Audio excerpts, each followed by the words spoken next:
Bienvenue mes Miss Labado, vous êtes jolies, vous êtes magnifiques. Bienvenue chez nous, on vend des fleurs comme vous voyez, c'est au bonheur du jour. Les fleurs, ça représente la vie, la perfection, le bonheur, la passion, c'est-à-dire le tout. Les fleurs, c'est tout. On peut tout exprimer par les fleurs. La joie, la tristesse, la perfection, la réussite, la perfection que vous êtes. Bienvenue mes Miss. Les fleurs seront le début et la fin pour vous. Le début, c'est-à-dire l'ouverture, le commencement de l'aventure, Miss Labado. La fin, parce que, étant donné que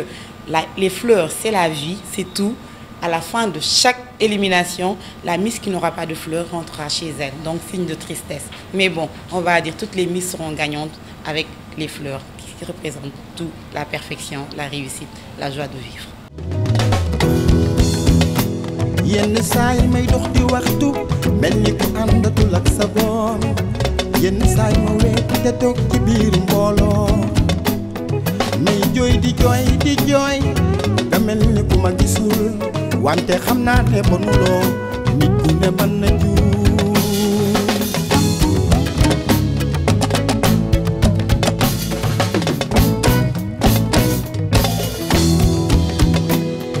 yow tamit amal xel nga xam ni nit ñaa ngi ñuy seetaan nit mooy defar bu baax nit itam dafa xaw a doy waar may xalaat di mel muy giif sama mbëggeel nax na ma nga xaar ba ma ni la nga bàyyi ma weet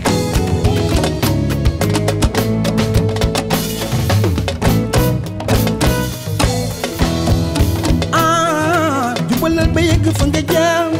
ndinkaane du alal yóbbante du moomeel ko la moomul ba ko faa xanaa xamoo ki amal kenn la te lu ko neex lay séddale bul xool ma ni ma mel seetaatal ni nga mel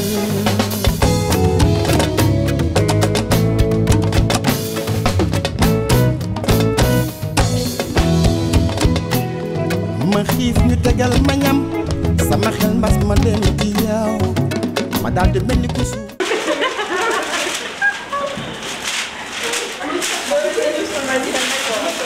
te fekk na nekkuma dara bu jotee ma jéem a nelaw di la jëneer nga xaar ba ma mil la nga bàyyi ma weet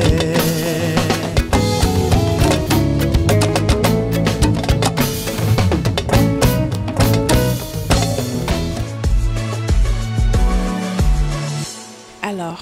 je serais très ravie de parler de la fleur parce que quand on parle de fleurs, je peux dire que ça exprime la douceur, la fidélité et aussi un sentiment amoureux et aussi, ce qui est le plus important, ça reflète la beauté féminine. Ma relation avec la fleur ne peut être que particulière puisque datant de Ronsard. N'oublions pas que Ronsard a flatté la femme à travers Cassandre en la comparant à une rose, en l'invitant justement à voir ses plus beaux jours, à les vivre telle la beauté d'une fleur, éclatante et éphémère. Avec ce bouquet de fleurs derrière moi, je vous exprime en fait, je vous appelle en fait à nous aimer en fait. Et j'appelle la paix dans le monde en fait. Parce que dëkk bi vraiment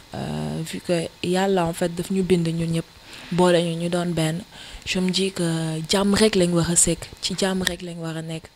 donc je peux pas concevoir que ay yenn dëkk di nekk en guerre wala ñu bañ a nekk ci jàmm wala nit xiif wala mar ñàkk am lu mu lekk te moroomam nekk à côté bañ ko jox en fait c'est un message fort que je veux lancer par les fleurs que ku nekk boo toogee nga xool gis ni sa moroom il est dans le besoin nga jëndal ko fleur jëndal ko ay quelques effets ay quelque chose en fait boo xamante ni dina tax en fait dina ko mën a redonner le sourire donc par les fleurs ñu exprimer en fait amour bi ñu am entre ñun entre humains xam ne ñun ñëpp benn lañ on est tous égaux et en plus de véhiculer un message de paix la paix dans le monde en fait guerre arrêtée ñëpp nekk ci jàmm. Comme vous pouvez le constater, je suis une femme et quand on dit une femme on peut la définir comme une rose. Déjà les fleurs expriment nos sentiments bien que nos mots et fleur boo gis ak ni ñu bëree noonu la ñu wutewee fleur boo gis am na signification comme je vais prendre l'exemple des orchidées qui symbolisent l'amour, la délicatesse, le raffinement, la beauté, l'amour et parmi tant d'autres. Vraiment tey jii su ma doon offrir sama papa cadeau kon fleur couleur rouge laa koy offrir parce que couleur rouge moom dama ko yàgg bëgg man moom rose mooy sama préféré rawatina aussi ci fleur dama ko bëgg te xam naa ne sama papa aussi lu ma neex na ko te xam naa ne su ma ko offrir moom tamit aussi dina ko bëgg parce que moom it bëgg na couleur rouge te aussi bëgg na fleur parce que tout le temps moom day jënd ay fleurs et tout vraiment il aime bien les fleurs. man offrir sama yaay fleur tey rouge laa koy jox parce que man dama bëgg rouge te moom aussi je sais très bien que ni bëgg na ko bu baax a baax te vraiment qualité yi nekk ci fleur ci rouge bi li ma ci gis ba tax ma koy offrir sama yaay c'est les mêmes qualités yi nga xamante ne moom laa gis ci sama yaay parce que ci fleur bi dinaa ci gis loo xamante ne genre rouge bi rafet na elles sont bon su ma gisee rouge bi elle m'appelle ma maman parce que dafa bëgg boppam tellement que bëggul dara lu ko takk su ma gisee parfois ma am tilim sax wala ma yendoo genre sœur bu tilim rek da ngay gis mu commencé énervé wu di commencé di wax bul yendoo lii defal laa moom tout le temps bëgg na à chaque fois foo toll rek ngay set à chaque fois ngay set foo toll moom elle est tellement propre bëgg lu baax aussi hein. Je l'aime beaucoup ma maman vraiment comme j'aime bien la fleur rouge la rose rouge. tey jii sama yaay bu ma ko doon jox couleur fleur maa ngi koy jox blanc pourquoi parce que blanc nekk na loo xam ne je peux dire la paix la te sama yaay nekk na nit boo xam ne nitu jàmm la à chaque fois bu meree rek dafay fekk ne def nañ loo xam ne waruñu ko def mais à part loolu nekk na nit boo xam ne nitu jàmm la amul problème ay doomam ak yeneen doomu jàmbur la jël def benn nekk nit boo xam ne man moom franchement ci moom lay jël royukaay parce que fleur blanc nekk na loo xam ne blanc déjà couleur am la nekk sama couleur man en plus mu bëgg fleur blanc aussi nekk couleur la paix donc man je pense que ni loolu moom mooy cadeau boo xam ne moom laa koy jox. comme bouquet de fleurs yi ni ñu différent we ni ñu diversé ni noonu laay ñaanee politiciens yi même nu ñu nekkee amee ay différence ñu dem ci élection yoo xamante ne du am coow du am dara ñu booloo daal nekk benn même si que booloo bi du mën a nekk mais ku nekk na indi diversité am ñëw ñu dem ci vote yoo xamante ne élection yoo xamante ne amul benn problème. Comme ni ko maman waxee tout à l'heure ren nag 20 candidats yi bouquet de fleurs moo leen di accueillir ci villa bi fleur moo leen di éliminer ci villa bi. Je m'explique bu ñuy def élimination yi dañuy teg nombre de fleurs ku ñu joxul fleur rek kooku dañ koy éliminer. nga war ci kawam ba fa la soob nga ne ko dellul fa nga jóge woon. allahumma ba mu des ñaar.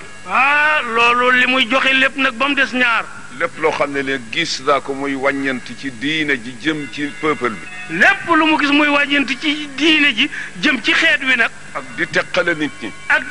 nit ñi. Abdou dana ca def lu ma man doonte la ma ca bëgg duma ko. Abdou dana ca def lépp lu mu man doonte la ma ca bëgg sax du ko ca am. lu doomu soxna yi seetit ba xam ne lii war na am ñu def ma ndaw la pour ma jotal ko. lépp lu doomu soxna yi seet ba ne lii war nañ koo tawat ñu def ko muy seen ndaw itam jox ko. jëm ci gouvernement bi. jëm ci nguur gi. dana ko wax. dana ko wax de. su dee jëm ci borom xam-xam yi ci réew mi. bu dee lu jëm ci borom xam-xam yi ci réew mi it. dana ko wax. dana ko wax de. ba noppi nag bokk ci say soldaar yow mi ñu yëgal loolu di la dimbale sama kemtalaayal kattan. bu ko defee nag bu la ko jotalee ba noppi wala bu la jotalalee ba noppi nag day walbati ko bokk ci say soldaar yu lay dimbale ndax nga am la nga bëgg. bokk na ca li nga xam ne lii ñu ngi koy ñaan ndegam mën na am. nee na mi ngi bokk ci ñi ñaan kilifa yi ndeg mën naa am.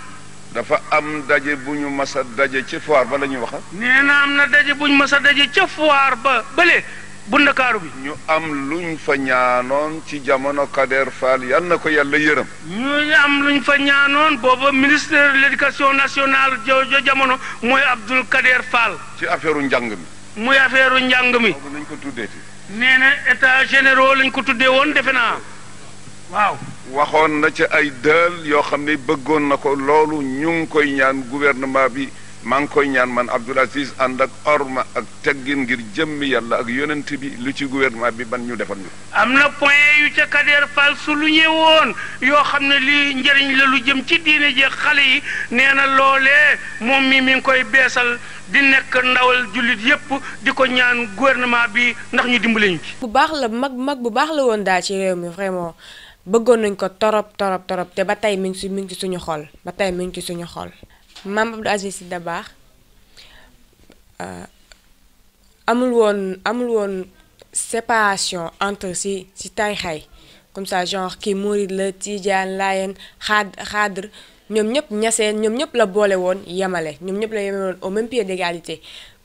kenn mënu woon xam sax en fait moom lan la quoi kenn mënu ko woon xam parce que ñoom ñëpp la yemale woon. Mame Abdou Aziz Sy donte xaw ma ko fekkewu ma période am mais dégg naa ay mag yu baax di wax ay jaar-jaaram yu rafet ci moom te déggoon naa ni doon na xalifa général des Tidjane te moom nitu kàddu la woon moom lu la wax soo ba ngoon jot da koy def des fois sa nit dina ñëw ñaan ko muy tey du yor dara ñëw indil ko enveloppe te du xool enveloppe noonu la ko yëkkati waat joxe waat ko mbokku taalibe mi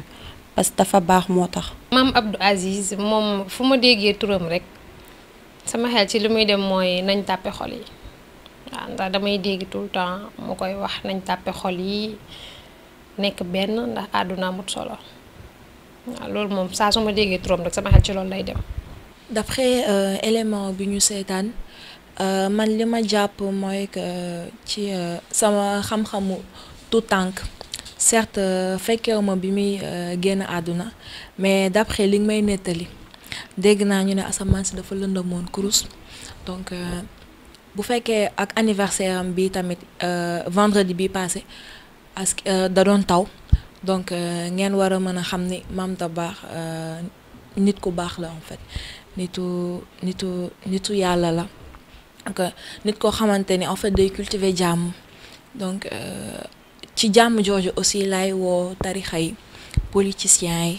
ak bépp mbokk sénégalais en fait parce que Sénégal dafa nekk dëkk boo xamante ni macha allah yàlla daf ñoo bénir parce que ay nit yu baax rek ñoo fi nekk ñu si mel ni Mame Abdou Aziz Dabakh miy waral wax ci tey ak ñeneen ñu xamante ni mënuñ leen lim en fait parce que liste bi du jeex. Mame Abdou Aziz Sy Dabakh tur bi rek wuy na boroomam man nag duma ci sori ndax buñ nee baax rek wax nañ lépp. donc di ko ñaanal rek yàlla yokk leeram. nit ku baax dem na wàlliw dem na nit ku mën a jubóole ay nit dem na bi ma seetaanee élément am nag sama yaram dafa daw parce que daf may delloo ci yàlla. fu nit daa romb muy waxtaan rek dañuy taxaw déglu waxtaanam ndax waxtaanam dafa am importance dalay yee ci àdduna te leen rek la daan wax nit ñi tàppe leen xol yi loolu tamit dama gën a neex ci ay kàddoom. man daa maa ngi koy ñaan yàlla gën a yokk leeram te taaf ñu ci barkeeram ci barki Seydina Mohamed lépp lu mu fi bàyyi woon tamit di ñaan ñi nga xam ne ñoo fi nekk ñu koy def parce que kàddu yi muy joxe am na solo trop vraiment bëgg naa daal nit ñi di gëstu ci ay kàddoom di ci xool di ci xalaat aussi parce que c'est bien maa ngi koy ñaanal yàlla na yàlla yokk leeram ci barki Seydina Mohamed merci. Guide religieux la woon un grand pionnier du tidjanisme te en plus régulateur de société la woon moom tout le temps da doon prôner pour la paix surtout la paix en Casamance da ci doon wax lu bari fu mu toll da doon amul tidjane bi amul murid bi amul catholique bi amul musulman moom amuloon xaaj ak seet tout le temps day wut nit yi ni ñuy booloo. waaw seetaan nañ vraiment vidéo bi nga xamante ne tegal nañ ñu ko sur la vie de Mame Abdou Aziz Sy Dabakh vraiment vidéo bu ma touché la ndax vraiment on se rend compte que c'était vraiment un grand homme malheureusement da ngay remarquer ne moom lii xew yépp Sénégal ak ci monde bi yépp dafa fekkoon mu wax ko ba pare amu ci lenn loo ci xamante ne mi ngi xew jamono bi ñu nekk nii te waxu ci woon donc sénégalais yi war nañ gën a xalaat gën a prendre conscience ci wax yi nga xamante ne moom la fi bàyyi ndax dina tax dëkk yu bari jàmm dina dellu siwaat te Sénégal tamit wax dëgg yàlla dëkku jàmm la donc war nañ gën a góorgóorlu pour conseil yi nga xamante ne moom la ñu bàyyil ñu koy gën a appliquer beneen bi mooy ku wax Mame Abdou Dabakh mënoo wax Dabakh te doo wax ne dafa baax waaw parce que ça a été vraiment il a vraiment été quelqu'un qui a œuvré pour le dialogue entre les confréries ñëpp xam nañ ne il a fait beaucoup de choses pour jàmm am diggante musulmans yi ak chrétiens yi mais pas seulement loolu tarixa yépp yi nga xamante ne ñu ngi am Sénégal moom def na lépp pour nit ñi gën a déggoo gën a ànd vraiment jàmm ji sax suñu réew. bi muy génn àdduna dafa asamaan si dafa lëndëmoon kurus poussière bi bari torop ba bañ koy denc muy door a taw donc loolu ku ko yàlla may mën nañ wax ni waliw kaamil